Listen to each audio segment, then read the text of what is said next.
Yeah, for sure. You For know, sure.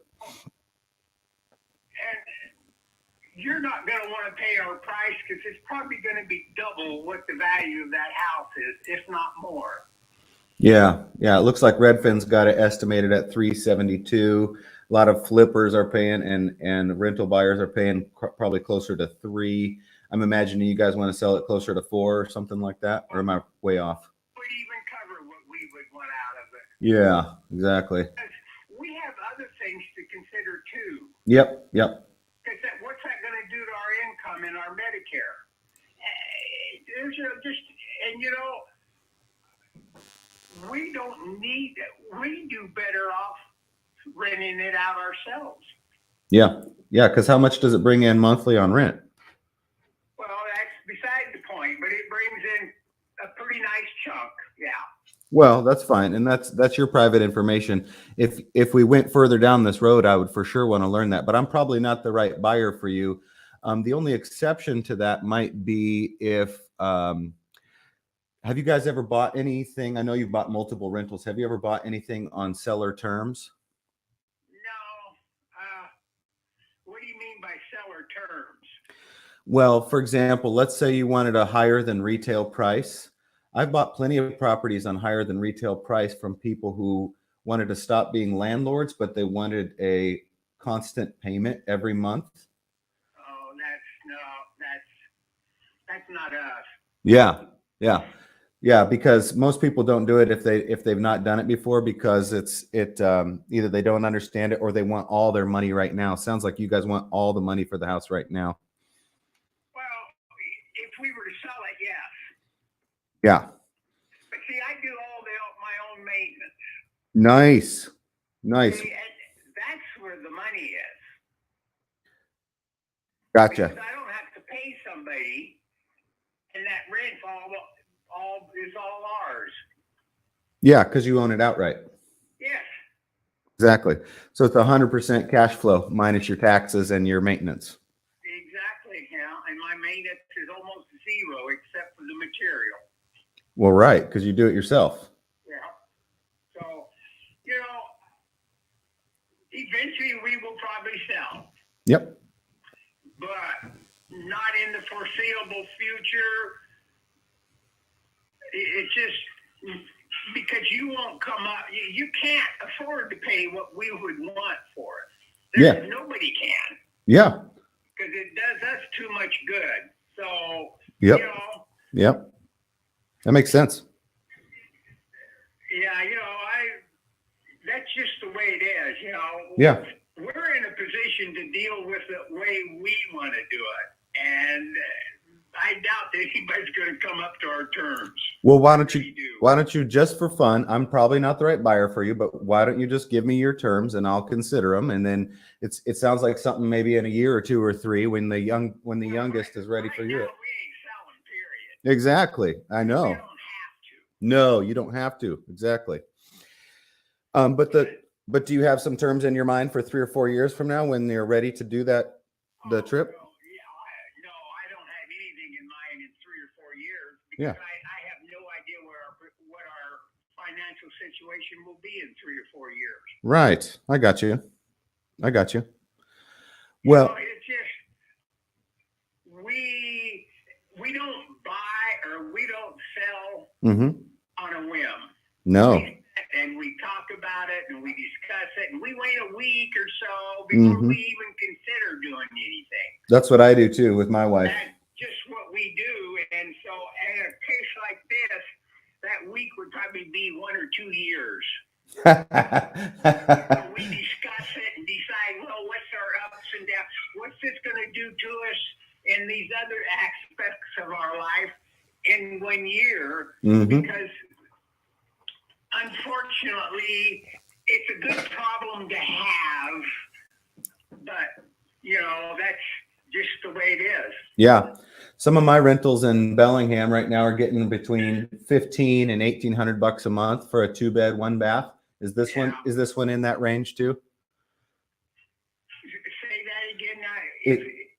In what range? Oh, in the rental range of $1,500 to $1,800 a month for rents. Yeah, I can't believe it's that that much. What we do, we're a little under the market value. Yeah, But we get good renters and we keep good renters. that's And you know what? huge. In the end, that's less work for me. That's huge. That's huge, Gary. Yeah, no, that's just, you know, so yeah, we see all those big prices, but we also see all those headaches that come with them. The headaches that come with cashing out a property. No, the headaches was charging too much rent. Oh, I see. Yeah. And also cashing out a property that, you know, that you don't pay very much for, and 30, 40 years later, it's worth a lot of money. You pay too much to Uncle Sam. Yeah. Well, that's why I like selling on seller finance terms, because then I don't have to pay all of that tax all at once. Yeah, but that's just not what we're interested in, for No. sure. No. If we sell it, we want the money outright. Right, because you don't mind paying all that tax at once. Well, it's just that at some point it ain't gonna matter, because you're gonna die at some point.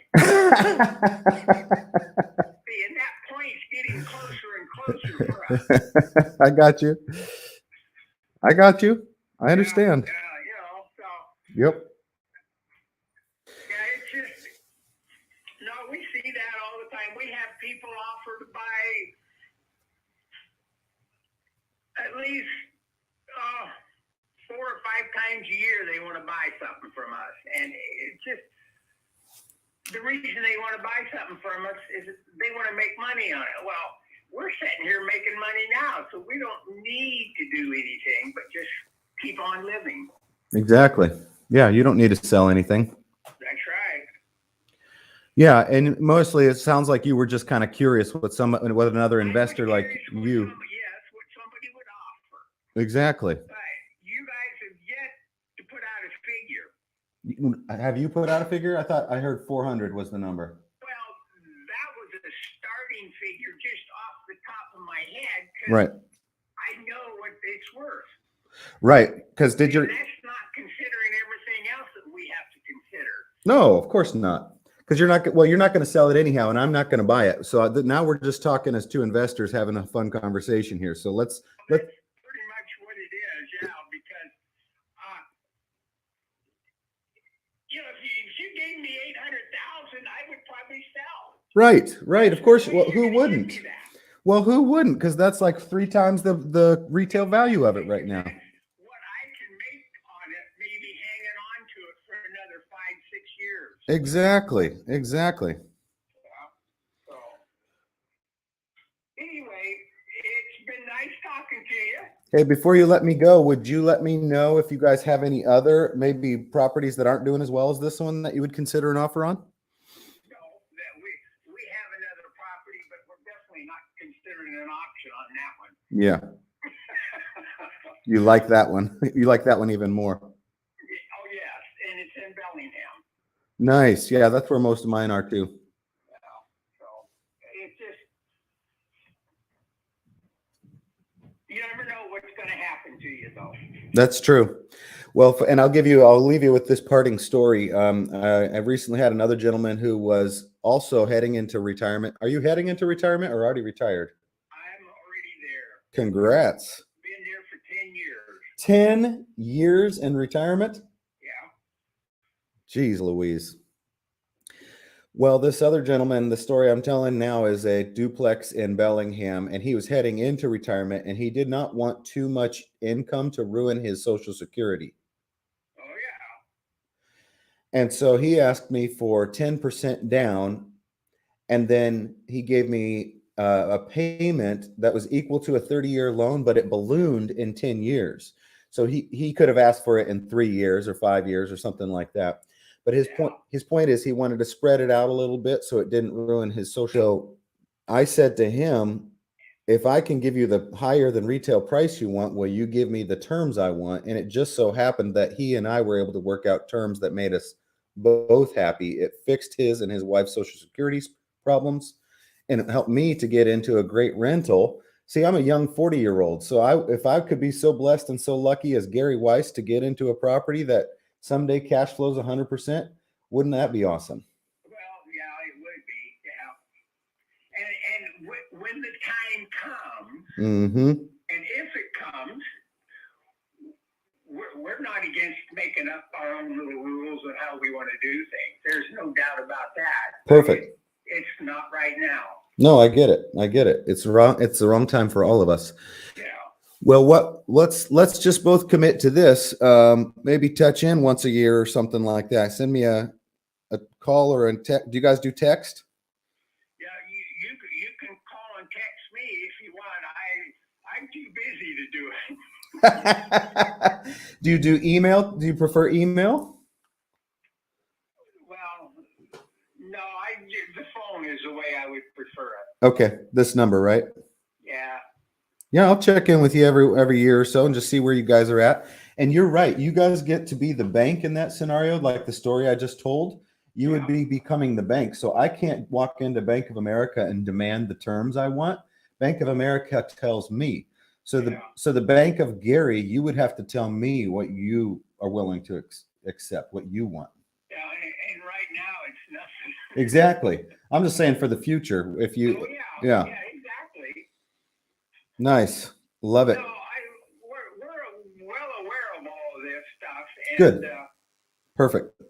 But yeah. So anyway, it'll probably take more like maybe in 3 years. Yeah, what's going to change in 3 years?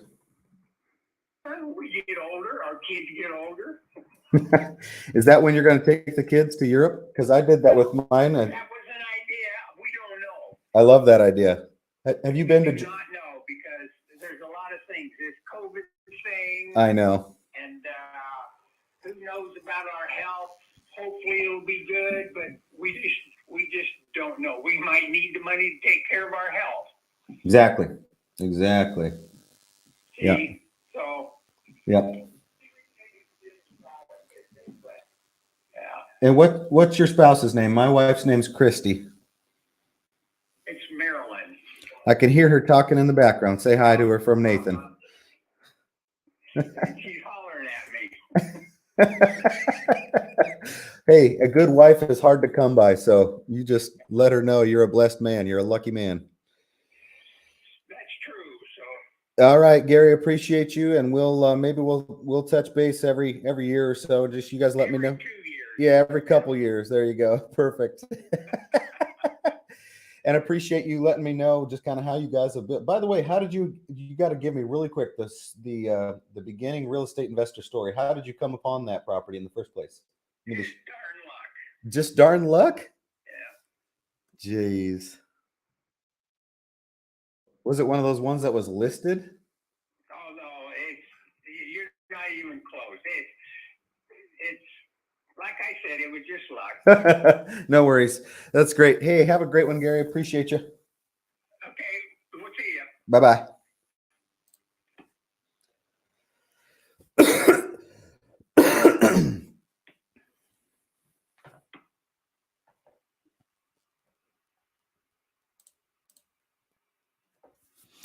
So that gentleman wasn't going to sell.